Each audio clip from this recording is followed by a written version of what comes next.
Today I'm going to show you how to stiffen up your Boonie hat. These things are great, they're cheap, one of the best hats ever made.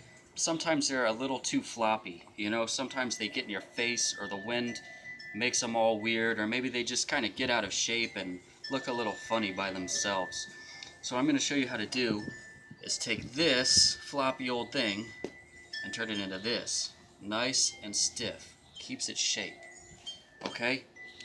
So for this project, we're going to need some metal wire, first of all. This stuff is great, has a lot of uses. Any DIY kind of person or self-reliant person should have a lot of this around at all times. You can do all sorts of cool stuff with this. You can get this at Walmart. I don't remember if it was in the arts and crafts section or the tools section, but it's there. This one I got at Home Depot. I'm sure Lowe's has it. Michael's or arts and crafts stores will probably have it too. People use them to make bird feeders and art and all sorts of other cool stuff. So we're going to need this. We're going to need a good sharp knife, wire cutters, pliers, and it helps to have a file. You're also probably going to want needle and thread in the color of your hat. Not necessary, but recommended. Okay, so first what we're going to do is we're going to get our wire, and we're going to get ourselves enough to go around the entire edge of the hat. So we just pull it here. You don't need to measure anything, just eyeball it, and then snip yourself off some. You probably want to go a few inches more than you think you need. It's better to have more or too much than too little.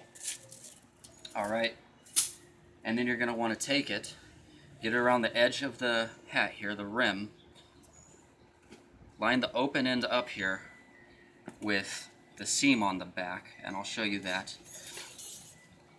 Here's the seam. Follow that down. It's going to disappear here and reappear here. Okay? The seam is where we're going to be threading this through. So just line it up here, bend it by hand until it's, follows the hat pretty well. And this one I already did before the video, so you don't have to see me tinker with it too much, waste your time or anything. Then get it on the ground, and you want to get it flat. As flat as you can. The flatter the better. Just lay it on here, see what parts stick up, and just go from there a little bit at a time.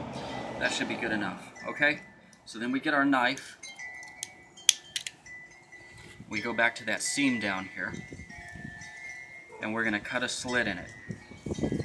Now this one I've already cut.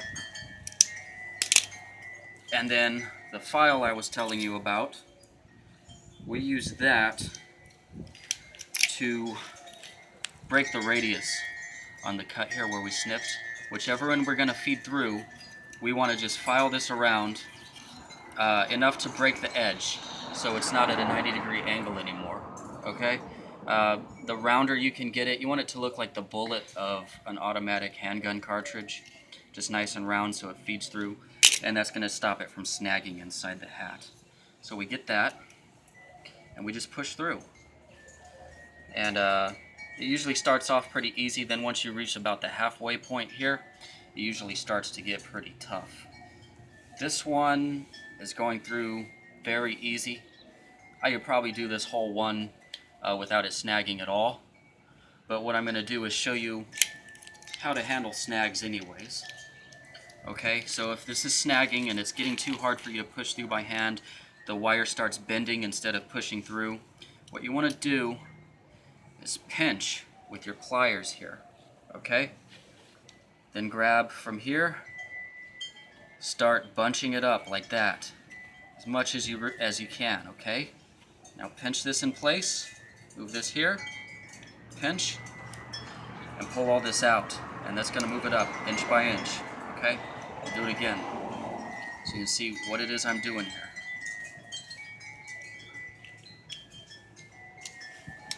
Now pull.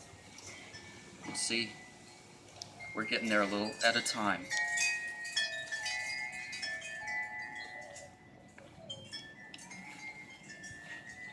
Alright, probably one more, maybe two more, and we'll be done. Okay?